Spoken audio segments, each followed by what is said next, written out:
আজ আমি এক্সপ্লেন করতে যাচ্ছি 2016 সালে রিলিজ হওয়া একটি অসাধারণ মুভিটির নাম ক্যানোলা। এই যে মিষ্টি মেয়েটি দেখছেন তার নাম হেইজি, আর এই বৃদ্ধা হেইজির ঠাকুমা। তিনি পেশায় একজন ড্রাইভার। এই পেশায় থাকা কর্মচারীরা সমুদ্রে ডুব দিয়ে সমুদ্রের তলদেশের লতাপাতা ইত্যাদি জিনিস তুলে আনে। হেইজি তার ঠাকুমার সাথেই এই জেজু আইল্যান্ডে থাকে। তার বাবা মারা গিয়েছে, তার মা সে অন্য একজনকে বিয়ে করে নিয়েছে।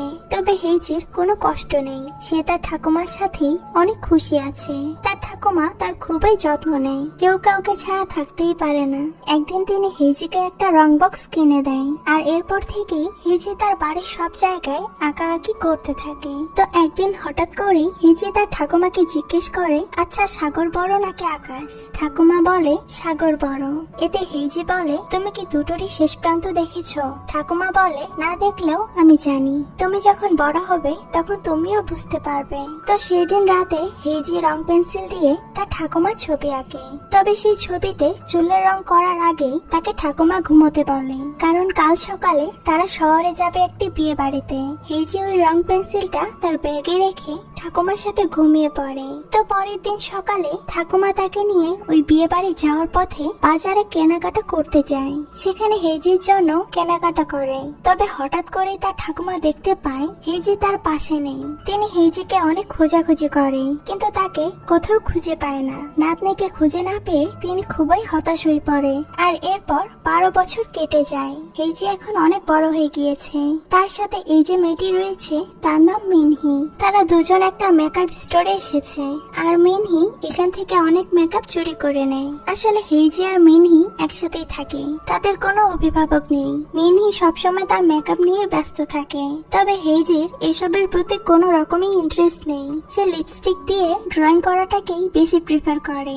এমন সময় তাদের দুটো ছেলে বন্ধু আসে, এরাই তাদের খাবার জোগাড় করে, আর এর বিনিময়ে হেজিরা তাদের কাজ করে দেয়। তো এই ছেলে দুটো মিনহিকে বলে প্রস্টিটিউট সেজে একটা লোকের সামনে যেতে, যদিও শুধুমাত্র প্রস্টিটিউট হওয়ার অভিনয় করতে হবে, অন্য কিছু করতে হবে না। তবে মিনহি খুব ভয় পাচ্ছিল, তাই মিনহির বদলে হেজি ওই লোকের হোটেলে আসে প্রস্টিটিউট সেজে। আর সুযোগ বুঝেই ওই ছেলে দুটো রুমে চলে আসে। তারা লোকটিকে ব্ল্যাকমেল করতে থাকে টাকার জন্য। লোকটি টাকা দিতে না রাজি হলে তাদের মধ্যে লড়াই হতে থাকে, আর অ্যাক্সিডেন্টলি লোকটির মাথায় বেশ আঘাত লাগে, এমনকি তার মাথা দিয়ে রক্ত বের হতে থাকে। হয়তো লোকটি মারাও যায়। আর এই জন্যই হেজিরা ওই বাড়ি ছেড়ে পালিয়ে আসে। ঘর ছাড়া হয়ে হেজিরা এসে পৌঁছায় রাস্তায়। মিনি তার জন্য খাবার নিয়ে আসে। তখনই তারা দেখতে পায় একটি খাবারের প্যাকেটে একজন নিখোঁজ বাচ্চার বিজ্ঞাপন দেওয়া। আসলে হেইজি ঠাকুমা আজও তাকে খুঁজে বেড়াচ্ছে। অন্যদিকে দেখানো হয় বৃদ্ধা ঠাকুমাকে, যে একা একা এই জেজু আইল্যান্ডেই তার জীবন কাটাচ্ছে। আজও একইভাবে প্রচেষ্টা করে চলেছে। 12 বছর আগে হারিয়ে যাওয়া বাচ্চা হেইজিকে খোঁজার, আর তার একাকী সুযোগ নিয়ে একটি ব্রোকার সবসময় তার পিছনে পড়ে আছে এই বাড়িটিকে বিক্রি করার জন্য।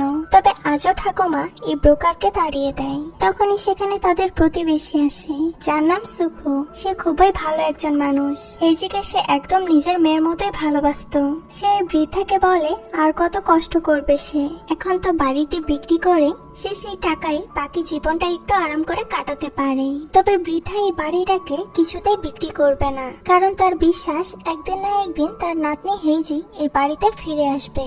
তখনই পুলিশ স্টেশন থেকে ফোন আসে, আর একজন পুলিশ জানায় হেইজিকে খুঁজে পাওয়া গিয়েছে। এটা শুনে তারা তো খুবই খুশি হয়। এরপর সুখু আর তার স্ত্রী লিয়ং বৃদ্ধাকে নিয়ে পুলিশ স্টেশনে আসে। পুলিশ জানায় হেইজি যখন হারিয়ে গিয়েছিল তখন আসলে হেইজির মা তাকে কিডন্যাপ করে নিয়েছিল। এরপর একটা কার অ্যাক্সিডেন্টে মায়ের মৃত্যু হয়, আর তার সৎ বাবা তাকে অনাথ আশ্রমে রেখে দিয়েছিল। পুলিশ তাদের সমস্ত ফর্মালিটি করে এবং ডিএনএ টেস্টের জন্য স্যাম্পল রেখে দেয়। আজ দীর্ঘ 12 বছর পর হেইজিকে ঠাকুমা দেখতে পায়। খুশি আর কষ্ট একসাথে যেন তার সমস্ত বুক ভরিয়ে তোলে। কান্না করতে করতে সে বলে হেইজি কেন এতদিন ফিরে আসেনি। হেইজি জানায় তার মা তাকে বলেছিল যে ঠাকুমা মারা গিয়েছে, আর এজন্যই সে আর এখানে ফিরে আসেনি। তবে তবে এখন ঠাকুমা তাকে পেয়ে খুব খুশি। আর হেইজিকে খুঁজে পাওয়ার খুশিতেই আজ তাদের বাড়িতে খুবই আনন্দের আয়োজন হচ্ছে। হেইজি তার রুমে আসে আর ছেলেবেলার আঁকা সমস্ত ছবি দেখে।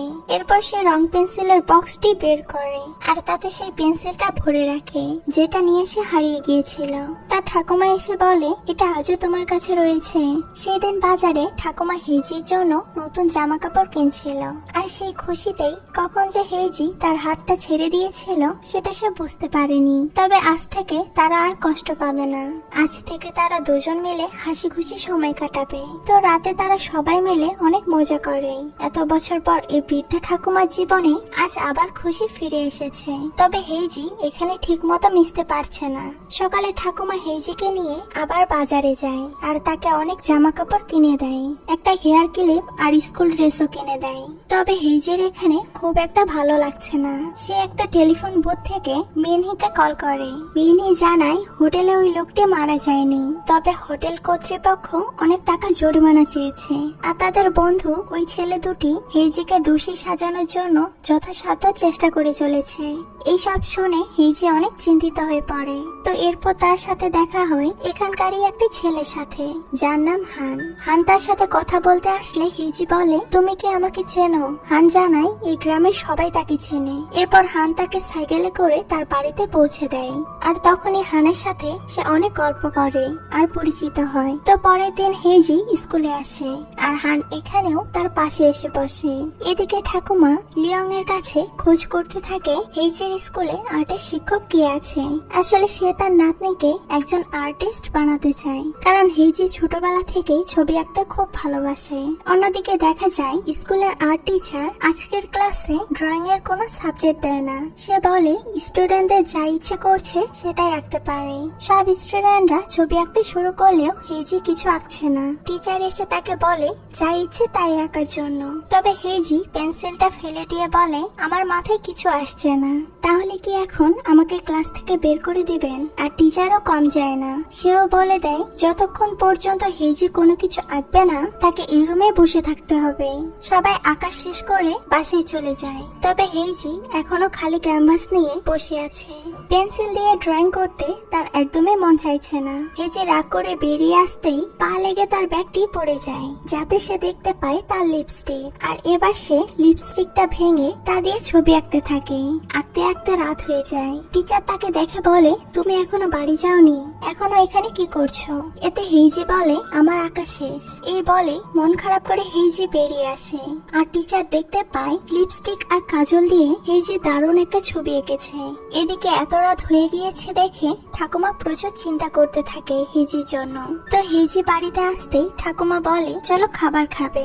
এরপর তারা খেতে বসে আর ঠাকুমা হেইজিকে খাইয়ে দেয়। পরের দিন আর্ট টিচার হেইজিকে স্কুলের বাগানে ডাকে ছবি আঁকার জন্য। সেখানে থাকা একটা স্ট্যাচু ছবি আঁকতে বললে হেইজি খুশি হয়ে রঙের বক্স বের করে। তবে টিচার তাকে পেন্সিল দিয়ে স্কেচ করতে বলে। আসলে হেইজির রং দিয়ে ছবি আঁকতে ভালো লাগে, পেন্সিল দিয়ে নয়। এদিকে ঠাকুমা লিয়ং এর সাথে কথা বলে হেইজিকে নিয়ে। আসলে হেইজি ফিরে আসার পর থেকেই ঠাকুমা লক্ষ্য করছে যে হেইজি নিজেকে মানিয়ে নিতে পারছে না এবং পুরোনো বাড়ি, পুরোনো বাথরুম এইসবে সে মানিয়ে নিতে পারছে না। এই জন্যই সে হেইজিকে নিয়ে কোনো একটা মডার্ন অ্যাপার্টমেন্টে শিফট হওয়ার কথা ভাবছে। এদিকে হেইজি আজ বাড়িতে এসে ওই আর্ট টিচারের একটি পেন্টিং এর বই দেখে। ওই টিচারের কাজ তার এখন ভালো লাগতে শুরু করে। আর ঠাকুমা তাকে এমন পড়তে দেখে তো দারুণ খুশি। ঠাকুমা ব্রোকারকে ডেকে পাঠায়। যে বাড়িটি সে এত বছর ধরে আগলে রেখেছে, এত বছর ধরে বিক্রি করতে মানা করেছে, আজ নাতনির কথা ভেবে খুশি মনে সে বাড়িটিকে বিক্রি করার সিদ্ধান্ত নেয়। কোনো রকমের হেজিটেশন ছাড়াই সে বাড়ির দলিলে সই করে দেয় বাড়িটা বিক্রি করার জন্য, যাতে এই টাকা দিয়ে সে হেইজিকে নিয়ে কোনো মডার্ন অ্যাপার্টমেন্টে থাকতে পারে। এদিকে ওই আর্ট টিচারও উঠে পড়ে রয়েছে হেইজিকে আর্ট শেখানোর জন্য। আর আজ টিচার হেইজিকে একটা দারুণ কথা বলে। টিচার তাকে বলে, তুমি সবসময় শ্যাডোতে অর্থাৎ ছায়াতে কনসেন্ট্রেট করো, তবে মনে রেখো তোমাকে শ্যাডোতে নয়। সবসময় লাইটে ফোকাস করতে হবে। একজন ভালো আর্টিস্ট সবসময় আলোকে গুরুত্ব দেয়, ছায়াকে নয়। তো স্কুল ছুটির পর হান আজকে তাকে একটা সুন্দর জায়গায় নিয়ে আসে। সেই সবুজে ঘেরা জায়গায় একটা মিউজিক প্লেয়ার গান বাজায় তার জন্য। তবে হঠাৎ করেই হানের ফোনটা বেজে উঠতেই হেইজি ফোনটার দিকে তাকিয়ে থাকে। এতে হান তাকে জিজ্ঞেস করে সে কি কাউকে ফোন করতে চায়। আর এরপরে হেইজি তার বান্ধবী মিনহিকে কল করে। তবে মিনহিকে কথা বলতে না দিয়ে ওই ছেলে দুটো ফোনটা নিয়ে নেয় আর তাকে ভয় দেখায় যে হেইজি যদি খুব তাড়াতাড়ি তাদেরকে টাকা না পাঠায় তাহলে মিনহির জন্য ভালো হবে না। এতে হেইজি বেশ চিন্তিত হয়ে পড়ে। এরপর একদিন হেইজি তার আর্ট টিচারকে বলে সে আর ছবি আঁকবে না, সে চায় না এসব করতে। তখন ওই টিচার তার আলমারি থেকে সমস্ত জিনিস বের করে দেয় যা হেইজি ঠাকুমা তাকে দিয়েছিল। সে বলে আমি জানি তোমার জীবনে অনেক ঝড় গিয়েছে, তবে যেখানে তোমার ঠাকুমা এতটা কষ্ট করছে, এতটা চেষ্টা করছে যাতে তুমি একটা ভালো জীবন গড়ে তুলতে পারো, সেখানে তুমি কি অন্তত চেষ্টা করতে পারবে না? তার ঠাকুমা তার জন্য এত কিছু করছে। এটা জানতে পেরে হেইজির আবেগ প্রবণ হয়ে পড়ে। আজ এই গ্রামে সমুদ্র দেবতার পুজো করছে সবাই, সেখানেই ঠাকুমা সহ গ্রামের সবাই ব্যস্ত। আর এই সুযোগেই হেইজি যায় ঠাকুমার আলমারি থেকে টাকা চুরি করতে। আর আজও ঠাকুমা সমুদ্রের দেবতার কাছে তার জন্য প্রার্থনা করছে যেন হেইজি অনেক ভালো আর্টিস্ট হতে পারে, যেন সে একটা সুখী জীবন কাটাতে পারে। অন্যদিকে হেইজি তার ঠাকুমার ব্যাংকের পাসবই নিয়ে যায় টাকা তুলতে, তবে শেষ মুহূর্তে সে টাকাটা তুলতে পারে না। এদিকে টাকা খুঁজে না পেয়ে ঠাকুমা পুলিশকে ডেকে পাঠায়। তবে তখনই লিয়ং এসে মনে করিয়ে দেয় ঠাকুমা তার টাকা গত কয়েক মাস আগেই এক প্রতিবেশীকে ধার দিয়েছে। এই কথাটা ঠাকুমা ভুলে গিয়েছিল। হেইজি চুপচাপ ওই ব্যাংকের বইটা আলমারিতে রাখতেই যাবে, তবে সুকু এটা দেখে নেয় আর তার সন্দেহ হয়। আর এই কথাটা ঠাকুমাকে বললেও ঠাকুমা এই কথাটা তার কানেই তুলে না। এরপর সে হেইজির কাছে আসে, সেখানে সে স্মোক করছিল। ঠাকুমাকে দেখে সে সেটা লুকানোর চেষ্টা করলে ঠাকুমা বলে আমাকেও একটা দাও। তো স্মোক করতে করতে সে হেইজিকে জিজ্ঞেস করে আচ্ছা বলো তো সাগর বড় নাকি আকাশ? হেইজি উত্তর দেয় অবশ্যই আকাশ বড়। এটা শুনে ঠাকুমা বলে তুমি এখন অনেক বড় হয়ে গিয়েছো, একটা কথা মনে রেখো, জীবন যতটাই কঠিন হয়ে যাক না কেন, যদি কেউ তোমার পাশে থাকে তাহলে খুব সহজেই জীবনটাকে বাঁচানো যায়। তাই তুমি তোমার জীবনটাও সেইভাবেই কাটাও যেভাবে তুমি চাও। আমি সবসময় তোমার পাশে আছি, বাকি সবকিছুই আমি সামলে নেব। তো এর পরের দিন রোদে ঠাকুমাকে কাজ করতে দেখে হেইজি তার ঠাকুমার মুখে সানস্ক্রিন লাগিয়ে দেয় আর তার যত্ন নেয়। ঠাকুমা নাতনির হাতে এই আদরটুকু পেয়ে অনেক খুশি হয়। আর এদিকে আর্ট টিচারও অনবরত চেষ্টা করে যাচ্ছে হেইজিকে একজন আর্টিস্ট গড়ে তোলার জন্য। হেইজি তার শিক্ষকেরও অনেক খেয়াল রাখে, সে এখন একজন ভালো মানুষ হয়ে বাঁচতে চায়। তো একদিন হেইজি তার ঠাকুমার সমুদ্রে ড্রাইভ করতে চায়, তবে ঠাকুমা কোনোভাবেই চায় না হেইজি তার মতো কাজ করুক, একজন ড্রাইভার হোক। তাই শুধুমাত্র ঘোরানোর জন্যই সমস্ত অক্সিজেন সিলিন্ডার ও বাকি সমস্ত প্রিপারেশন নিয়ে তাকে নিয়ে সমুদ্রে যায়। আর সমুদ্রের তলদেশের এই অপরূপ দৃশ্যগুলো তার হাত ধরে তাকে দেখায়। আজ হেইজি একটা ছবি এনেছে তার টিচারকে দেখাতে। এটা ছিল তার ঠাকুমার ছবি। টিচার তো দারুণ খুশি, এত সুন্দর ছবি আঁকতে দেখে সে তো একদমই অবাক হয়ে যায়। সিওল শহরের আর্ট কন্টেস্টের জন্য হেইজির নাম পাঠিয়ে দেয়। স্কুল শেষ হওয়ার পর হেইজি যখন হানের সাথে বাড়ি ফিরছিল তখনই একটা লোক তাকে ডাক দেয়। লোকটিকে দেখেই হেইজি চমকে যায়। হানকে সেখান থেকে তাড়াতাড়ি বাসায় পাঠিয়ে দেয় আর সেই লোকটিকে বলে সে এখানে কি করছে, তাকে কি করে খুঁজে পেল সে। আসলে এই লোকটি হলো হেইজির সৎ বাবা। তার মা মারা যাওয়ার পর এই লোকটি তাকে অনাথ আশ্রমে ফেলে দিয়েছিল। সে এসেছে এখন টাকা চাইতে। হেইজি টাকা দিতে মানা করলে লোকটি তার ঠাকুমার কাছে যেতে চায়, তবে হেইজি তাকে কোনোভাবেই তার ঠাকুমার কাছে যেতে দিতে চায় না। সে নিজেই টাকা জোগাড় করবে বলে জানায়। তো এরপর সে তার আঁকা ছবিটি তার ঠাকুমাকে দেখায়। ঠাকুমা তো দারুণ খুশি। নাতনির এতটা প্রতিভা আর ভালোবাসা দেখে সে কান্না করতে থাকে। তো রাতে হেইজি প্রচুর কান্না করে, ছোটবেলায় তার আঁকা ঠাকুমার অসম্পূর্ণ ছবিটিকে সম্পূর্ণ করার কারণে। তো এরপরের দিন হেইজি তার টিচারের সাথে সিওল শহরে চলে যায় কন্টেস্টের জন্য। তবে এখানেও এসে সে তার বাবাকে দেখতে পায় আর তাকে টাকা দেয়। অর্থাৎ হেইজি তার ঠাকুমার কাছ থেকে টাকা চুরি করে এনেছে। সে তার বাবাকে বলে তার জীবন থেকে একেবারের জন্য চলে যেতে। আর এরপর সে আর্ট কন্টেস্টে আসে। তো কন্টেস্ট শেষ হওয়ার পর টিচার দেখতে পায় হেজি সেখানে নেই, সে চলে গিয়েছে। আর তার জন্য একটা চিঠিও লিখে গিয়েছে। চিঠিতে লেখা ছিল, আমার কাছে আজও অন্ধকারটাই ভালো, আলো আমার জন্য নয়, তাই চলে যাচ্ছি, দয়া করে আমার ঠাকুমাকে দেখে রাখবেন। এদিকে সুখু আসে ঠাকুমার কাছে। আজ ডিএনএ টেস্টের রিপোর্ট এসেছে। রিপোর্ট অনুযায়ী হেজি তার নাতনি নয়, এটাই সত্যি। তবে ঠাকুমা তার কোনো কথা শুনতে রাজি নয়। সে অনেক কষ্ট বুকে চেপে রেখে সুকুকে বলে, আমি এটা মানি না, তাকে সেখান থেকে চলে যেতে বলে। এদিকে হানেরও কোনো কিছু ভালো লাগছে না। সে অনেক চিন্তা ভাবনা করে আর শেষ পর্যন্ত ওই নাম্বারে কল করে যেটা হেজি তার ফোন থেকে করেছিল।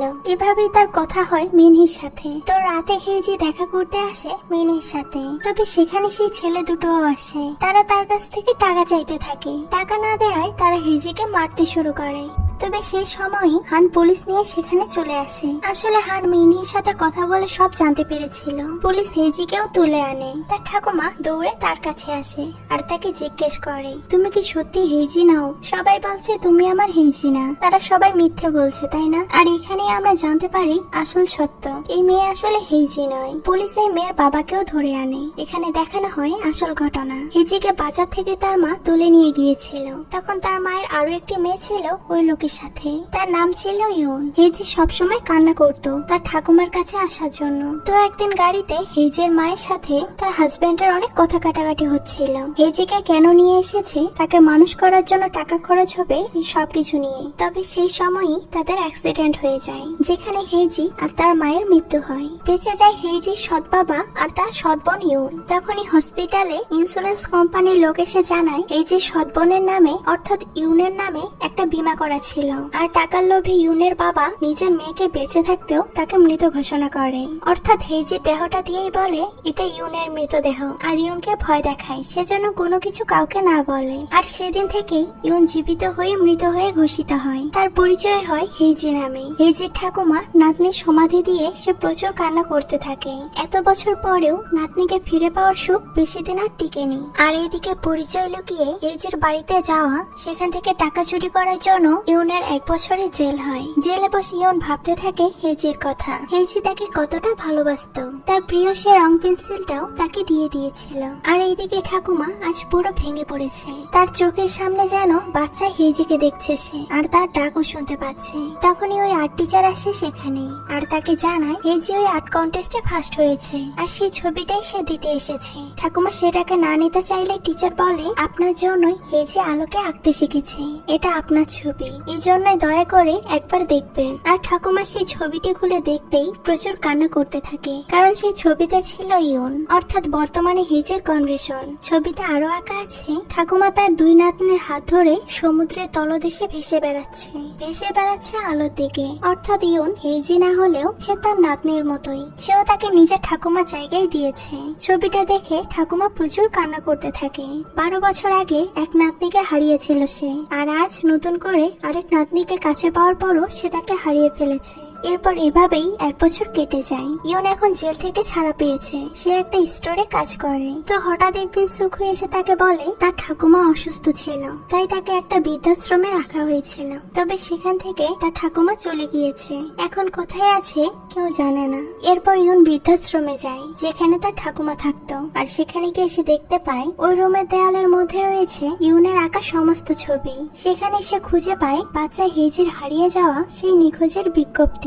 সে বুঝতে পারে তার ঠাকুমা কোথায় আছে, তাই সেও সোজা চলে যায় ওই বাজারে যেখান থেকে হেজি হারিয়েছিল। অনেক খোঁজাখুঁজির পর সে সেখানে তার ঠাকুমাকে খুঁজে পায়, যে এখন প্রায় পাগলের মতো হয়ে গিয়েছে। ঠাকুমা পুরনো সবকিছু ভুলে গিয়েছে। সে উনহাকে নিজের নাতনি হেজি মনে করে আর তার মাথায় হাত বুলিয়ে এক দৃষ্টিতে তার দিকেই তাকিয়ে থাকে। এরপর সুখু আসে ওই ব্রোকারের কাছে। সে রিকোয়েস্ট করে ঠাকুমার বিক্রি করা ওই বাড়িটাতে থাকতে দেওয়ার জন্য। তারা মালিককে ভাড়া দিতেও রাজি আছে। ব্রোকার প্রথমে রাজি না হলেও সুকুর কান্না দেখে সে পরে রাজি হয়ে যায়। 12 বছর পর হেজি ফিরে আসবে বলে সবাই যেমন বাড়িতে অনুষ্ঠানের আয়োজন করেছিল, আজ সবাই মিলে ঠিক একইভাবে ইউনের সাহায্য করছে বাড়িটাকে সাজাতে, কারণ আজকে তার ঠাকুমা আসবে।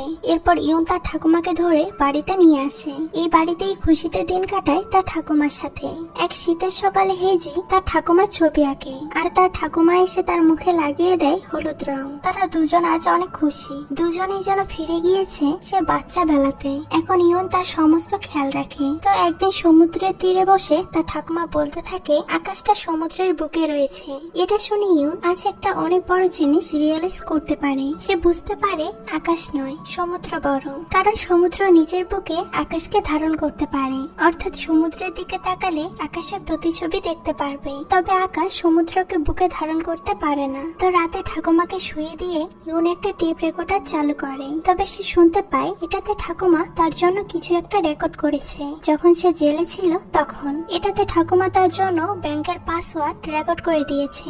এর সাথে আরো বলেছে আমি তোমাকে হেজি বলেই ডাকবো। আমি অনেক আগেই বুঝতে পেরেছিলাম তুমি হেজি নাও। আসলে ওই দিন স্মোক করার সময় হেজির মুখে আকাশ বড় এই উত্তরটা শুনে ঠাকুমা বুঝতে পেরেছিল। তবে এতটা বুঝতে পেরেও ঠাকুমা এটা স্বীকার করতে পারতো না যে এই মেয়েটি হেজি নয়। তিনি আরো বলেছেন তুমিও আমার নাতনি, এতে কোনো সন্দেহ নেই। হেজি তুমি একজন আর্টিস্ট হয়ে বেঁচে থাকো। আমি জীবনে অনেক কষ্ট করেছি, একজন ড্রাইভার হয়ে কাটিয়েছি, তবে সবশেষে আমি তোমাকে পেয়েছি। কিছুদিন পর আমি মারা যাব, তবে বিশ্বাস করো আমি তোমাকে ছেড়ে যেতে চাই না তোমাকে ছেড়ে অনেক দূরে চলে যেতে। এসব শুনে ইয়ন প্রচুর কান্না করতে থাকে আর বলতে থাকে আমাকে মাফ করে দাও। এভাবে আরো একটা ঋতু কেটে যায়। ঠাকুমা এখন হসপিটালে ভর্তি। তিনি ফুল অনেক ভালোবাসেন, এই জন্য হেজি সমস্ত দেয়ালে ভরে দিয়েছে সর্ষে ফুলেকে। ঠাকুমা বলে আমার দেখা সবচেয়ে সুন্দর ফুল হলো এই সর্ষে ফুল। এরপর ঠাকুমা হঠাৎ করে তার হাতটা ধরে তাকে ইয়ন বলে ডাকে। আজ প্রথমবার ঠাকুমা তাকে এই নামে ডেকেছে।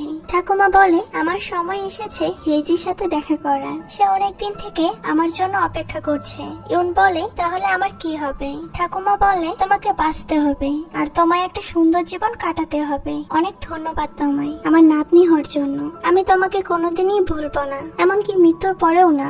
এরপরে ঠাকুমার মৃত্যু হয়। ইয়ন আজ সত্যি হেজি হয়ে উঠেছে।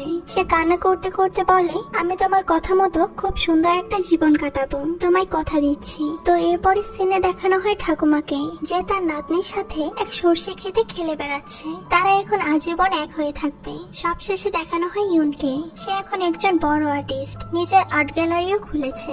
আর সমস্ত প্রতিবেশী, তার শিক্ষক সবাই তার এই প্রতিভায় অনেক গর্বিত। আর এই দৃশ্যটির মধ্য দিয়েই এই মুভিটি এখানেই শেষ হয়ে যায়। তো এই মুভিটি আপনাদের কাছে কেমন লেগেছে সেটা কিন্তু অবশ্যই কমেন্ট করে জানাবেন। আজকে এই পর্যন্তই, দেখা হচ্ছে নতুন কোনো ভিডিওতে। সেই পর্যন্ত সবাই ভালো